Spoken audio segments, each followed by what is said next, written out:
برحب بكل متابعيني في القناة وبرحب بكل متابعيني الجداد. أهلا بيكم في مطبخ توتي. هنعمل مع بعض النهاردة بسكوت سهل جدا في التحضير ومقاديره بسيطة جدا. بسكوت للشاي، حلو جدا للفطار أو للعشاء. لو عندك أطفال هيعجبهم جدا جدا. الوصفة سهلة، تابعيني عشان تعرفي أنا عملت الوصفة الحلوة دي ازاي. لو عجبكم الفيديو اعملوا لايك وشيروه، ما تنسوش تدعموني بالاشتراك في القناة وتفعيل الجرس على الكل عشان يوصل لكم كل إشعار جديد بكل وصفة أنا بعملها إن شاء الله. زوروا قناتي، هتلاقوا فيها وصفات كتير سهلة ولذيذة وحلوة، شكلها حلو، طعمها أحلى، مكوناتها اقتصادية، وبعملها بطريقة سهلة زي ما انتم متعودين دايما مع مطبخ توتي. مطبخ توتي بيقدم وصفات اقتصادية، شكلها حلو، وطريقة تحضيرها سهلة جدا جدا. يلا بقى نبتدي في فيديو النهاردة عشان تعرفوا انا عملت البسكوت الحلو ده ازاي. عشان اعمل البسكوت ده انا احتجت بيضة بدرجة حرارة المطبخ، ونص كوباية من السكر البودر. طالما استخدمت بيض يبقى هستخدم فانيليا، ممكن بودر او فانيليا سايلة المتاح عندك. هبتدي اخلط البيض مع السكر لحد ما القوام يتقل ويبقى كريمي ويبقى لونه فاتح شوية. انا هستخدم مضرب يدوي، مش هستخدم مضرب كهربا. الوصفة سهلة جدا، مش محتاجة امكانيات عالية يعني. المقادير مظبوطة جدا جدا، كمان الوصفة هتظبط معاكي حتى لو بتعمليها لأول مرة. خلاص كده القوام تقل شوية. هبتدي بقى اضيف كوباية، نص كوباية من الزيت. انا استخدمت زيت ذرة، وهبتدي اضيف الزيت بالتدريج على 3 دفعات. اضافة الزيت بالتدريج هيخلي قوام المادة الدهنية مع البيض والسكر يتقل ويبقى كريمي، وكل ما تضيفي جزء هيتقل اكتر وهيدخل هواء اكتر لعجينة البسكوت، والوصفة هتنجح معاكي بإذن الله. هضيف بقى جزء تاني من الزيت واخلط برضو. إضافة الزيت بالتدريج بيساعد على نجاح عجينة البسكوت. يعني انتوا لما تشوفوها في الآخر العجنة هتلاقوها ناعمة كأننا عاملينها بالزبدة بالظبط. ضفت الجزء الثالث هخلطه كويس جدا. ضفت كمان معلقتين كبار من النشا. النشا هيديني هشاشة وهيديني قرمشة للبسكوت لذيذة جدا. لو ما عندكيش نشا ممكن تستخدمي بودرة الكاستر. القوام كده مظبوط جدا معايا. هبتدي بقى اضيف الدقيق. انا استخدمت كوبايتين من الدقيق. هضيف عليهم ضفت عليهم نص معلقة صغيرة من البيكنج باودر وذرة من الملح، وهبتدي اقلبهم قبل ما اضيفهم على المكونات اللي انا خلطتها بالمضرب اليدوي. الوصفة ناجحة جدا للبسكوت وطعمه حلو قوي قوي. جربوه ان شاء الله يعجبكم. عجبني قوي لما عملته. مقاديره اقتصادية وسهل في التحضير، لكن نتيجته ممتازة جدا جدا. كوبايتين دي عملوا لي حوالي اكتر من 30 قطعة بسكوت. اوفر اوفر بكتير من ان انتي تشتريه جاهز. انا بضيف الدقيق بالتدريج زي ما انتم متعودين دايما مع توتي، ان انا لما بعمل بسكوت او كيكات او معجنات بضيف الدقيق بالتدريج عشان الهواء اللي انا دخلته للعجينة ما يخرجش منها. انا هخلط الاول بالمضرب، بعد كده هبتدي اجمع العجينة باطراف الاصابع. البسكوت ما بتعجنش كتير، هو مجرد ان انتي تلمي العجينة مع المادة الدهنية. كتر العجن في البسكوت مش احسن حاجة، مش هيديكي نتيجة كويسة. بالعكس، مجرد ان انتي تجمعي العجينة ده يكفي جدا لنجاح البسكوت. ده كده شكل العجينة اتلمت وعجنتها خلاص. هسيب بقى العجينة ترتاح حوالي 5 دقايق، مش اكتر من كده، قبل التشكيل. تريح العجينة هيساعدني جدا في التشكيل. انا قطعتها لكور صغيرة بحجم قطعة البسكوت اللي انا عايزاها. حابة تكبريها شوية او تصغريها شوية، دي حاجة بترجعلك. هبتدي بقى اخد قطع العجين وابتدي اشكلها مع بعض، والتشكيل سهل جدا، مش محتاج لقوالب تشكيل ولا اي حاجة خالص.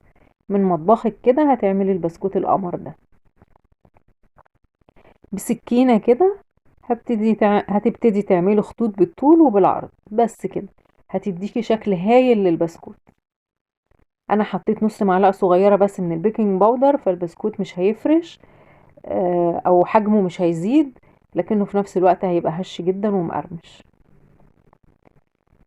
مفيش اسهل من كده لتشكيل البسكوت، كله حاجات من مطبخك. يلا قومي وجربي، ولو جربتيه بطريقتي ادعي لي دعوة حلوة، هيظبط معاكي وهتعمليه مرات كتير.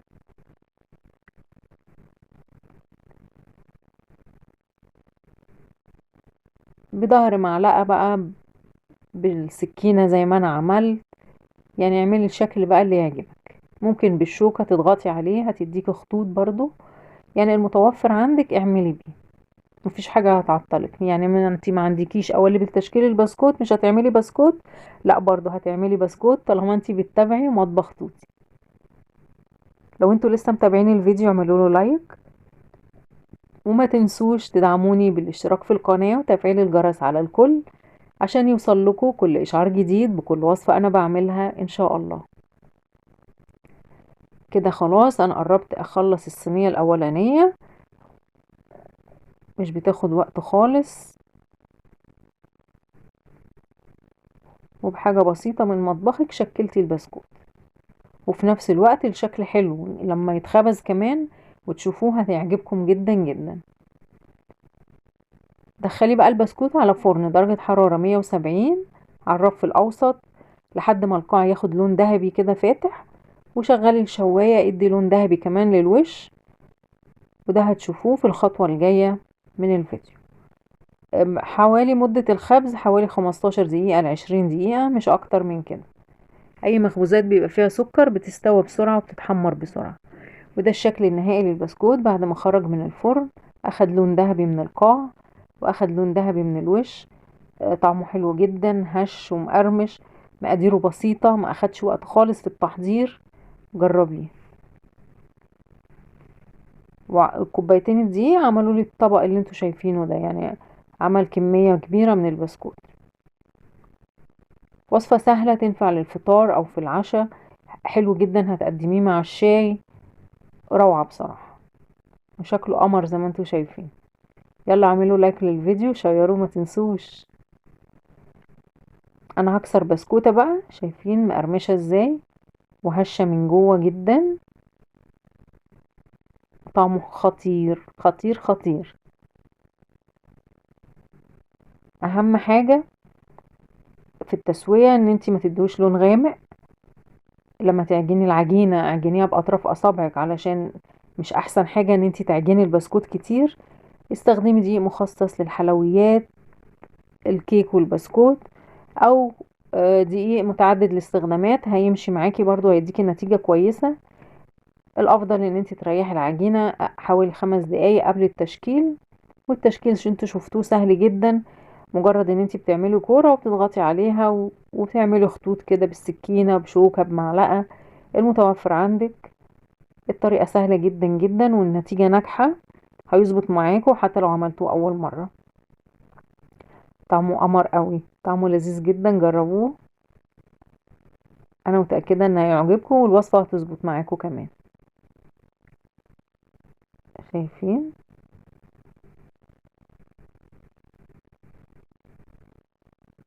لو عايزة بقى تعملي منه كمية وتحتفظي بيها، احتفظي بيها في علبة محكمة الغلق علشان يفضل هش ومقرمش زي ما هو، عشان تمنعي عنه الرطوبة.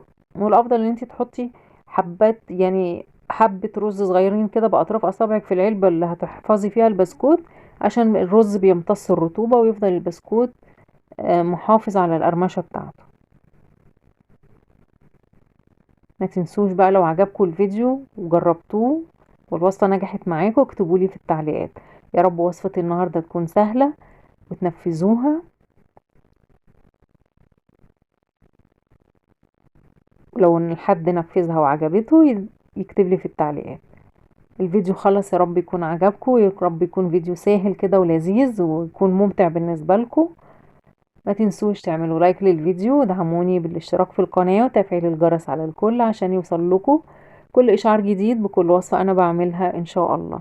انتظروني في الفيديو القادم. سلام.